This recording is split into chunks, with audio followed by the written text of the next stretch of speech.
Welcome to Entrepreneurs, the Playbook. I'm David Meltzer here at the greatest stadium ever built. And this is the day of best. There's $5.5 billion that went in this stadium. It's the number one screen in the world. It's $1 billion screen, number one stadium in the world. And now I have the number one app developer in the world. He is my friend, John Driscoll. He's the CEO of Naked Ventures. Welcome, number one. Thank you. I appreciate it. Yeah. No, it's so awesome to be here. I'm such a big Rams fan, so I love being here. Yeah, we have to come to a game. We got a suite, obviously, for the Rams and the Chargers. Now, it's one thing to have the technology background in order to facilitate being the number one app developer, but it takes a lot more. And that's why I wanted you to have on the playbook, because you have to have a playbook. You have to have a strategy, because it's not just the technical skills. There's a lot of knowledge of who and what in building to be number one at anything. And then there's a lot of desire. So number one, let's start with the basics. Okay. What do you think technologically makes you guys a step above the refs, living in the empty mile? It's interesting. We were really built on the foundation of user design more than the technology side. So I think at heart, we thought about users first. That was the biggest passion that Jason and I had, was like, let's be all about the user. Like we want that clients to be happy, but I'm more interested that the app gets used and that the user loves it. Steve Jobs had with Apple. Absolutely. Right. Yeah, no, one of my heroes for sure. Too. Yeah. So I think that was the biggest thing. And when we made that foundation, like, hey, we're gonna focus on that, then we just kept layering on quality after that. Like, let's just get the best people we possibly can. Yeah. The people. It's all about the people. And so when we're looking at skills, we have to find people who have the skills to deliver. Are there certain characteristics that you look for in the people that you hire? It's so funny. I think we're kind of all born to do a thing. Yeah. And I think one of the things I do, we go through the interview process. I'm like the last interview. And all I'm really looking for is this person born to do this thing? Wow. That's really what I focus on. Will they fit in the culture, and are they born to do this thing? Because you can do something that you're okay at, but are you really are you nailing what your gift is? And so I really try to find people, because I think they'll be happy if they're actually born to do it. Like, they're going to really enjoy their job. They're going to enjoy what they're doing, and they're probably going to go an extra mile for it, if that's what they're doing. That is really smart. And then looking at those skills that are necessary to align and move people's weaknesses to a place they enjoy or they're born to do makes it a strength. I always say weakness is only somebody that's parked in the wrong place. Yeah. And you got to move them to a different spot, and all of a sudden the strengths and weaknesses change or exchange positions. But there's a lot of knowledge that's necessary, especially when you're in a rapidly developing industry. Yeah. A lot of competition. And I think most importantly in the knowledge part of what you do, it's how to distinguish yourself. And you get this in media around all the fakers. Because look, middle-aged mutant turtles like me, they come to someone like you and we don't know anything. So we are marks. We're worse than the person that comes into a car dealership to buy their first car. It's kind of true, because you don't know anything about how to make it. And so, you're competing not only with guys who know what they're doing, but you're competing with people that make up what they're doing. Yeah. How do you deal with that? So, what's interesting is I think it's our approach. Like, we don't really try to sell you on developing with us. We don't really, in fact, I wanted to get this t-shirt I've been wanting for a long time, like, don't develop with us. Because really, my real concept is really like, I'm going to be your business partner on the tech side of this. So I'm going to come along with you, and we're going to try to build this business together. So I really focus on the business. I really like, what are you trying to do in business? What's your end goal? Not what technology you're trying to build. I think that's what everybody else is doing. We changed the conversation many years ago, and I think it's actually resonated with the community. Yeah. It's so interesting because, as you may know, like, I simplify things. I love to put pragmatic steps, making them your own, and then utilize and better them, and then call me and tell me how you made what I framework together better.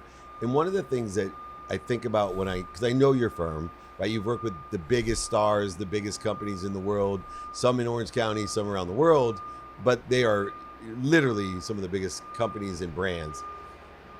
You have simplified your business to finding out what is it that you like and what is it that you don't like. Because values derive by giving people more of what they like and taking away what they don't like. And in the development space, to be able to understand that and then to execute for the consumer, the user's perspective, creates an amazing amount of value that's easier to articulate than overseller, back-end selling, lying, manipulating, and cheating. And I'm saying this because 99% of all statistics are made up. I feel like over 60% of the developers that I've met lie, cheat, manipulate, oversell, and back-end sell. 100%. No, it is. It's one of the things that we do is once we go through the interview process, and we only approve 12% of the interested parties that come, and they actually pitch us to work with us, right? Like that's kind of the program that we've built up.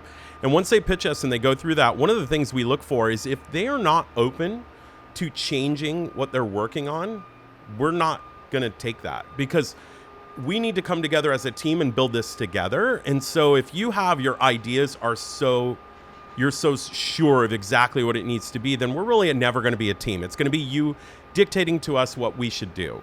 And we're just not interested in that kind of business. We want to work as a team and try to build the best thing. And so it takes some open-mindedness, some coachability, a lot of those things. And so if somebody shows those signs and they're not interested, we walk. So it's so interesting that you talk about being interested, because one of my favorite lines is be more interested than interesting, which leads to the 80% rule in business, which I see Naked Ventures handling better than anyone else. Meaning, look, we can stimulate interest of a client, whatever methodology you have, and you're lucky because you're like me, right? They're coming to you and you're qualifying them. Yeah. But you still have to transition that interest and then get to, as you stated, a shared vision. A teamwork, a program together that we both agree upon. But where I see Naked Ventures as a superior business is the most difficult part of web development and app development, which is managing and developing the vision, because there's so many things that change throughout the process in a go, no-go plan, a scoping, in this co-creative process. What are some of the tips that you've learned, probably from some dummy tax, about, okay, we have a shared vision, we may even have a budget, we may even have a go, no-go plan, but what are some of the tips to manage and develop the vision when God laughs at you and who knows what happens? It's so interesting because one of the first exercises we put you through when we work with you on day one, we spend like 6 hours with you the first day. We'd put you through this intensive program. And then, Jason and I kind of came up with this concept that you have to think in terms of 3 years and 3 months. What can we do in this 3-month period of time? And then how does that get us to that 3 years? And you know how CEOs kind of work in that same format, right? Like we go 3 months at a time and quarter by quarter by quarter. And that's kind of how we teach people. We try to get them to not think beyond the 3 months, even though they have this vision. We're like, hey, you have the permission to talk about the vision right now, but we're going to put that away for a little bit. And we're going to say, what can we do in 3 months? And so this short-term, long-term thinking, really going back and forth on that has really kind of been a secret sauce for us. I love that. I talk about divine direction or trajectory, and I try to stray away from outcomes and time frames because that creates resistance immediately. Well, I need this done by, and then not only doesn't what you want get done because there's a divine direction of being in a better place, a better position, but time is a man-made construct.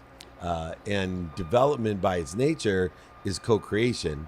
You're actually creating something. That's why the word development means what it does. You're evolving something that doesn't exist today. And that process can't be put under the constraint of a man-made construct like linear time. For you, how do you deal with the pressure, though, even within the context of 3 months of deadlines? I feel like you need my people here to answer that question. Well, that's a good thing, because then you're working on the business, not in the business. Yes, very true. So it's funny because especially when we're inventing a new technology, and we often are, right? We're working on a project in Mexico City right now, and we are changing the way something is done. I can't talk too much specific about it, but when you're doing that, there's a lot of R&D involved. And so we try to really set expectations. Listen, we don't know exactly how long this is going to take for us to get to the finish line. we're close a lot of the time. It takes a lot of work. A lot of upfront thrashing is a great term Seth Godin really popularized. But it's really about like trying to set those expectations like, hey, listen, you need to be on this with me. I'm willing to try, but we don't know exactly how this is going to turn out. And, we talked about Jobs earlier, and I'm a big Walter Isaacson fan. So, right, you have Jobs, Einstein, and Musk. Yeah. And I've read all of those, and he does probably the greatest job of helping me get the insight into what I call intention. So he goes beyond the historical biographical background, but he really shows you, like, this is what Alon does, says, thinks, feels, and believes at this time. Yep. It's amazing. Understanding those three people for you, and they all were developers. Big time. Right? Yeah. In different ways in history. Yeah. And will be known throughout history as maybe some of the best developers ever. What lesson have you extracted from the greats? You don't have to tell me which one or what, but like, where's that lesson that these guys, have really taught you for development? Well, I think one thing you could say about all those guys is they're obsessed, right? Like they're intense and obsessed. Yeah, they're super obsessed with this end result. But that end result wasn't, they often seem like narcissists sometimes, right? Like people would say that. But they're really not. They've actually been very much empathetic to the user. Like, I remember buying my first iPad. I stood in line with my son. He was like super young. He's like 26 years old now. He was very, very little. And we're sitting in line, and I didn't even know if I was going to like the iPad. But I knew that Steve Jobs had such a good understanding of what I wanted that I believed it was going to be a great product. Yeah. Because I feel like he was empathetic to me as a consumer. And so I think what they've done with the Tesla, with, all the things that, they've really empathized with the user, and they put what we call it naked, we call it butter, all over their products. And it's just like an extra little flavor. Like, I don't know if you've seen a Tesla on... Everything's good with butter. Yeah, right? Who doesn't like butter, right? Go get a butter cake. Oh, I had one the other night, Mastro's. It's incredible. I know where my guy for sure. Now I know where I've seen you before. Oh, but for sure. Mastro's bar, 100%. Yeah. So, but you put a little butter on there, and there's something about the consumer seeing that you care. That little extra care. It didn't have to happen. You didn't have to do it. When you go that far, the user, I think, feels like they've been heard.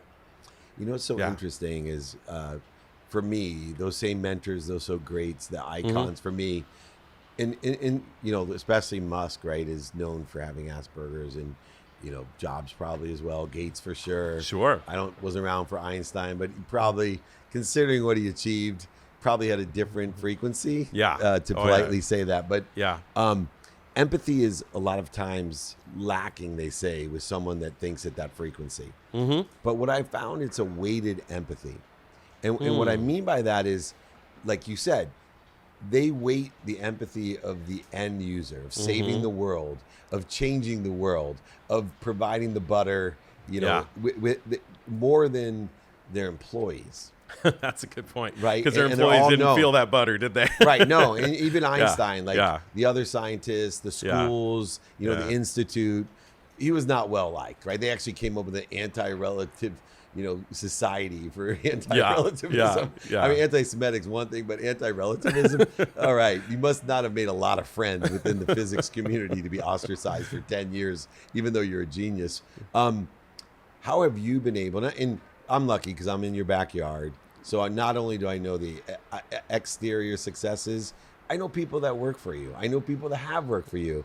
And you're very empathetic to the people, the user. Obviously, you've learned that lesson. But ironically, you're not like them in the respect that your people say how empathetic you are, that it's one of the best places to work. I appreciate you saying that. I don't know if I hear that as much as I'd love to hear, but I think I do. I think unlike Jobs, I know people that worked with Jobs, and he didn't really care if you were a happy employee. He wasn't nice. He wasn't extremely nice. No. So neither is Alon, by the way. No, I haven't met him. I know some people know him, but so I would just say, I want them to be able to make it the long haul. And I think because we're not necessarily, making a product that's going to change the world every day. I mean, I want to. Yeah. But I think that their company was doing some things that really required a lot of sacrifice, and they were willing to make that ultimate sacrifice. I don't care how people feel. If they get divorced with their families, they don't care about any of that, right? Yeah. And I've read that stuff, and I'm sitting there going, I don't know if I want that for my people. I'd like them to be happy. I would like to leave them better off, than when I found them, so that they felt like it was a good experience, even if they didn't stay forever. That it was a good experience, and it was a good path for their career. Yeah, that's awesome. So, last question. Sure. I know you're just getting started because you and I share the same mindset, heart set, and handset. Mm-hmm. We're just getting started. Oh gosh. Yeah. But I like to take milestones backwards. I don't like to attach my emotions to outcomes in front of me, but I love to take milestones. So, last Valentine's Day, I was here, or the beginning of the year. I don't have resolutions. I'm looking backwards going, because now I can quantify progress according to characteristics, emotions, money, backwards. I can't do it forward because it's infinite. But if I take 2 linear time frames, I can evaluate that. In the same respect, if I asked you today, January 30th to 2024, whatever day it really is, what are you most proud of? It's so funny. I've been my kids are getting older. That happens. I've got a daughter. She's getting married in a few months, and my son got married last year. And so, and my younger one, she's turning 17. I think when I see how they've turned out, because I think I worried a lot about the sacrifice I was making for what I was trying to do, and I'm so somebody said your daughter's such a high quality person yesterday. That's awesome. They texted me that, and I said, man, that just makes everything worth it, And I think that relationship with them, to me, is the most. Yeah, I'm by far the most proud I am. I love that. I heard the 3 stages. I have 4 children, ranging 24, 22, 19, and 13 is the son, 3 girls. But someone told me, there's 3 stages of being a parent.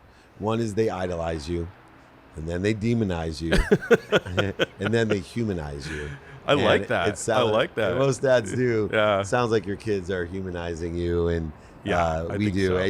I share the pride and the values that you have, the prioritization that you give, the harmony between being a successful business person and a great community member, as well as a great family man. And I appreciate anyone that has a semblance of harmony within the pursuit of their potential. His reputation precedes him as being able to make a lot of money, to help a lot of people, and have a lot of fun. His kindness has always been his guidepost. The incredible John Driscoll, he's the CEO of Naked Ventures. Catch it off the 405 right there in Irvine. I certainly have. Thank you so much, John. Thank you, Dave. It was great being here with you. Amazing. Yeah. We're going to do Appreciate more.